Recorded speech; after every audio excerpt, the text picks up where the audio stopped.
Anyways, today we're going to do a diabetes boot camp. I don't know if I like that term, boot camp, but we'll try to do as much as possible covering the whole topic of diabetes and the treatment plan, but focusing more on the nutritional aspects because that is my specialty as a dietitian. All right, so today we're going to discuss reading food labels because that can be a very helpful tool for diabetics. Reading a food label, figuring out that serving size and how many carbohydrates it has. Then we're going to cover carbohydrate counting basics and how to do carbohydrate counting, which is probably an old hat to most of you, but reviews never hurt. And then how to lose weight with proper nutrition. It's not eating very, very little, it's eating the right amount for you.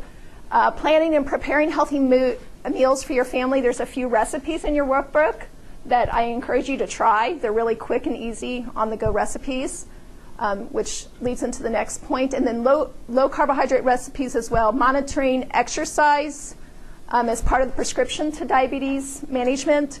And then I'll touch base on medications very little today.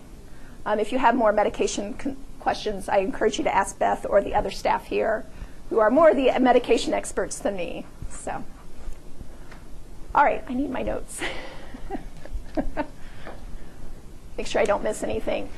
So on this slide, there are 5 terms: liver, body fat, insulin, pancreas, and blood glucose. This is also in your workbook. Can you tell me the definition within the workbook that corresponds with the term shown on the screen? Who wants to start? So can you define insulin for me?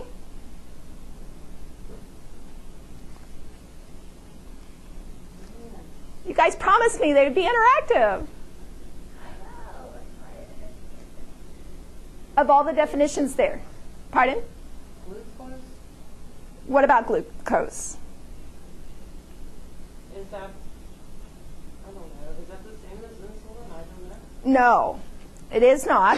No, that's sugar. Glucose is sugar. Glucose is sugar.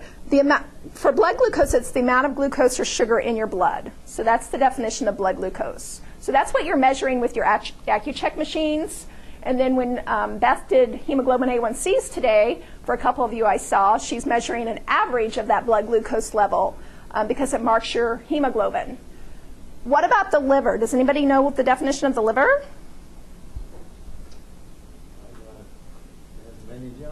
It does.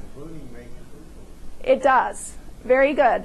The liver is responsible for producing blood or regulating blood glucose when you haven't eaten recently. So it outputs blood glucose into the system when you haven't eaten for a while. So the organ has many jobs, including making glucose. What about the pancreas? It produces insulin. Correct. It is the organ producing insulin and other hormones, but most importantly, insulin. So in type 1 diabetes, the pancreas no longer produces any insulin. And then in type 2 diabetes, your body usually doesn't know how to use that insulin that is produced efficiently. So you have to take medications a lot of times to help with that efficiency of insulin. What about body fat? This is killing me, standing. It is the excess food and glucose that is generally stored as body fat. So whenever we overeat, we store body fat. It's called adipose tissue. So it doesn't matter what you overeat. It can be glucose, it can be protein, it can be fat. It's just overeating, and that's what will produce body fat. And then the last term, or did we cover all the terms, was insulin, which is a hormone that is needed to move glucose from the bloodstream into cells and used for energy. So if your insulin is not working properly or you don't produce insulin, then it's not able to get that blood glucose into the cells where it needs to be, and it circulates throughout your bloodstream. And that's where your blood glucose goes high. Any questions? All right, so here's a lot of different pictures. What comes to mind with these pictures? Do you think all of these affect blood glucose? We have some fruit, some nachos, some exercising going on. This is an insulin pen. This is a stressed out lady, if you can't tell. That might be me right at the moment. And then this is someone that is sick. Do you think all of these affect blood glucose? Yes. That is the correct answer.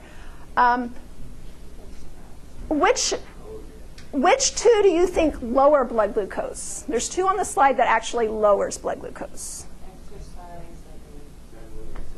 Exercise and the insulin, or for non-insulin dependent diabetics, it would be a pill or just diet. And then all the other four pictures can increase blood glucose, especially when you're sick. If you guys have been sick, I'm sure you're aware that that can happen. Stress could actually have a negative effect on your blood glucose as well. And then eating too much fruit or nachos or any type of carbohydrate has a negative effect on your blood sugar. So, any questions?